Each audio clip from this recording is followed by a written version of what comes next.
Ang peace na ito ay inaalay ko para sa kung tawagin ng iba ay makasalanan, pero para sa akin sila ay larawan ng katapangan at kasiyahan.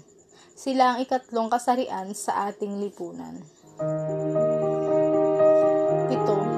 Yan daw ang numero ng salitang perpekto o kumpleto.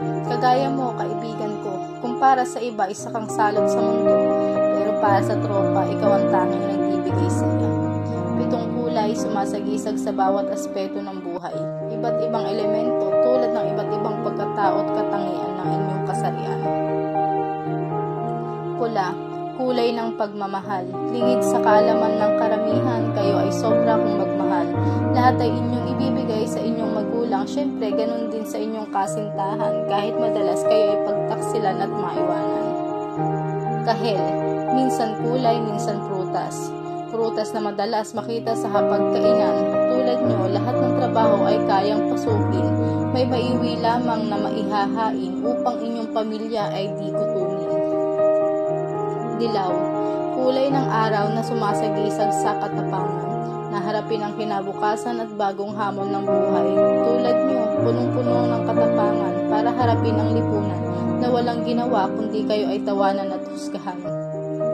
Luntian o berde, kulay ng kalikasan pero minsan kulay rin ng sangkapaklaan. Na minsan kayo ay tinuring na salot sa lipunan pero di may tatanggi na kayo ay nagsilbing punong panangga sa bawat bagyot sakuna sa inyong pamilya ay ibig manalantap. Asul, kulay ng kalangitan, sumasagisag sa kapayapaan. Kapayapaan na minsan kayo pinagkaitan dahil sa pagiging miyembro ng ikatlong kasarian na para sa iba ay isang kasalanan. Gayunpaman, ito'y hindi naging hadlang upang sa iba ay maghatid ng kagalakan. Indigo, pinatapang na asul na nagpapakita ng paglaban. Paglaban hindi para sa digmaan, kundi sa pagharap sa bawat hamon ng buhay, kahit kayo labis ng hinuhusgahan ng lipunan dahil sa di matanggap ninyong kasarian. Lila, huling kulay sa baghari. Ito ay nagpapakita na hindi dahil huli ka ay wala ka ng halaga. Bagkus ikaw ang naging pundasyon upang maiangat ang kulay ng inyong federasyon at mamayagpag sa buong henerasyon.